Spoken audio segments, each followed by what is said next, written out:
రాష్ట్ర వ్యాప్తంగా పొగమంచు కప్పేసింది. 10 అడుగుల దూరంలో కూడా ఒక వాహనానికి మరొక వాహనానికి కనిపించనంత దట్టమైన పొగమంచు అలుముకుంది.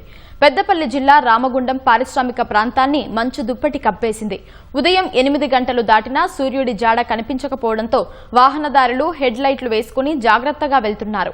కశ్మీరును తలపించేలా పొగమంచు కురుస్తూ ఉండటంతో స్థానికులు ఆనందం వ్యక్తం చేస్తున్నారు.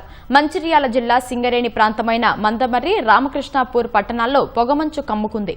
ఎదురుగా వచ్చే వాహనాలు కనిపించక చోదకులు ఇబ్బంది పడుతున్నారు.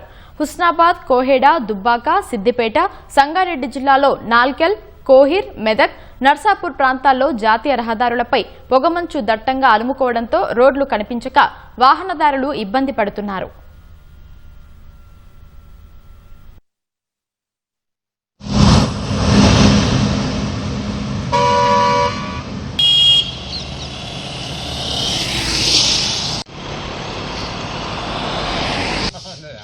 टोटल आता